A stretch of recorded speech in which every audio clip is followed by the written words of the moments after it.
80 करोड़ लोग गरीब हैं तो कैसे आप विश्वगुरु बनाने जा रहे हैं? जब 135 करोड़ जनता है उसमें सर फूट गया था और उनको एम्बुलेंस आई लाद के ले जा रही है। तो सरकार कहती सबका साथ, सबका विकास, सबका विश्वास। वही सरकार क्या रवैया अपनाई है, क्या कर रही है, इसको जनता को ध्यान देना चाहिए। बिहार सरकार ने अभी कुछ दिन पहले जिस तरह से नौकरियां दी, नियुक्ति पत्र दिया और अभी चंद दिनों पहले तेजस्वी यादव ने इस पे कटाक्ष भी किया, लेकिन आज जो लखनऊ विधानसभा के सामने देखा गया, पास में देखा गया, तो ये शिक्षक 3 साल से लगातार अपना मांग कर रहे हैं और अब धरने पे मजबूर हैं।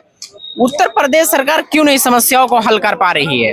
और जो योगी जी पूरे अन्य प्रदेशों में चुनाव के समय जाते हैं और इस उत्तर प्रदेश की महिमा मंडन करते हैं, तो क्यों समस्याओं का समाधान नहीं हो पा रहा है? क्या लगता है आप? देखिए, सरकार निरंकुश हो गई है। सरकार जो है उन जो धरना दे रहे हैं शिक्षक, उनकी बातों को सुन रही है, क्योंकि उसमें आरक्षण का मामला था, उनका हक मारा गया है। और जब हक मारा जाता है तो वो चिल्लाएगा, चाहे बच्चा हो चाहे जो भी है। जब उसका हक मारा जाता है तो वो चिल्लाएगा। अब उनका हक मारा गया है, वो लोग अपने हक की लड़ाई लड़ रहे हैं। यहाँ तक कि हाई कोर्ट ने भी संज्ञान में लिया, वो हाई कोर्ट का निर्देश भी है कि इसको जल्दी से जल्दी निपटारा हो। लेकिन माननीय मुख्यमंत्री जी को इस पे विशेष ध्यान देना चाहिए था। अगर हाई कोर्ट ने कहा 2 महीने में, तो इनको 15 दिन में करके देना चाहिए था। लेकिन ये लोग टरका रहे हैं। आज मैंने अपनी आंखों से देखा, वो शिक्षक आ रहे थे, मैं हुसैनगंज के आके देखा, लाठीचार्ज कर दी।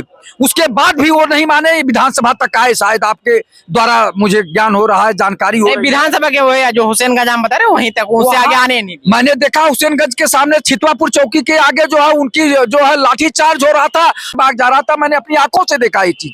तो आप ये बताइए, सरकार तो निरंकुश हो गई। जो सरकार कहती सबका साथ, सबका विकास, सबका विश्वास, वही सरकार क्या रवैया अपनाई है, क्या कर रही है, इसको जनता को ध्यान देना चाहिए। और इसको जनता जवाब देगी 2024 में। उससे पहले 2024 में जवाब मिले, अवश्य जवाब देगी। कारण है कि माननीय मुख्यमंत्री जी कहते हैं 0 टॉलरेंस। अभी जो है प्रधानमंत्री जी एक दिन बोल रहे थे, अखबारों में छपा कि 80 करोड़ गरीब लोगों को मैं 5 साल के लिए और राशन देने का वो कर रहा हूं, वादा कर रहा हूं। उन्होंने कहा, आप ये बताइए 80 करोड़ कौन लोग है? वो गरीब है, किसको दे रहे हैं? गरीब ही है तभी तो मिलेगा। हाँ, गरीब कहे हैं, बोले भी हैं। गरीब बोले तो जब 80 करोड़ लोग गरीब हैं तो कैसे आप विश्वगुरु बनाने जा रहे हैं? जब 135 करोड़ जनता है उसमें 80 करोड़ लोग गरीब है। और उसमें भी बड़ा घोटाला ये है कि प्रति यूनिट 5 किलो अगर आप देते हैं तो कोटेदार प्रति यूनिट 1 किलो ले लेता है। यानी अगर आपको 25 किलो मिलना है तो 5 किलो कोटेदार ले रहा है। क्या माननीय मुख्यमंत्री जी नहीं जान रहे हैं? पूरे प्रदेश में ये प्रक्रिया अपनाई गई है। इनका खाद्य रसद विभाग क्या कर रहा है?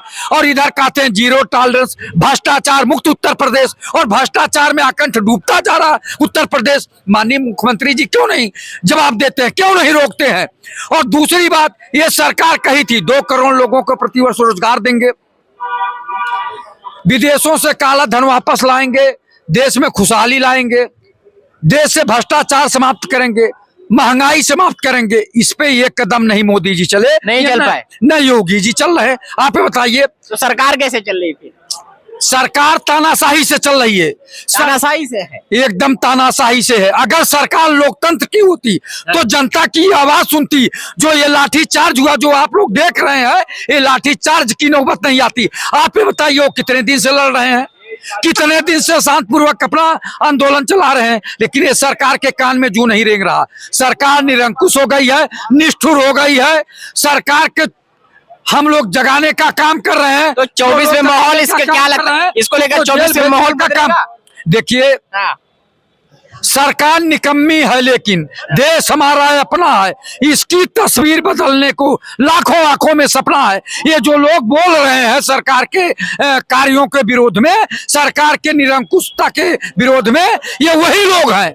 नहीं तो लोग घरों में बैठे हुए, दुबके हुए, डरे हुए, सहमे हुए, जिनके अंदर जमीर है, जिनके अंदर थोड़ा सा भी मानवता है, वही आपके चैनल पे बोलने का साहस कर रहे हैं। और ये सरकार के कानों में अपनी आवाज पहुंचाने का काम कर रहे हैं। नहीं तो लोग एकदम से दब गए हैं और एकदम बोलने से डर रहे हैं। अभिव्यक्ति की आजादी पे भी ये सरकार पाबंदी लगा रही है। आप सरकार के रवैये को आप अपनी आंखों से देखे होंगे कि वो जो भावी शिक्षक है उनका हक आप नहीं दे रहे। आरक्षण में घोटाला, आरक्षण में घोटाला, आप बताइए, संविधान के खिलाफ। और ये लोग कहते हैं हम संविधान के अनुरूप चल रहे हैं, संविधान का पूर्णतः पालन करा रहे हैं। कहाँ पालन करा रहे हो आप ये बताइए। वो एमएससी, बीएड, बीटीसी वो बच्चे हैं और क्वालिफाई हैं, तब उनका हक नहीं दे रहे हैं। जो गरीबी, बेबसी, लाचारी में जी रहे हैं, जो घर से निकल कर अपना हक नहीं मांग पा रहे हैं, उनकी क्या दशा है आप जाके गांव में देखिए। मैं तो माननीय मुख्यमंत्री जी से कहता हूं, अभी भी आपका दिल पसीज जाए, आप उन शिक्षकों का जो हक मारे हैं, आपकी सरकार मारी है, तत्काल उनको नौकरी दिया जाए।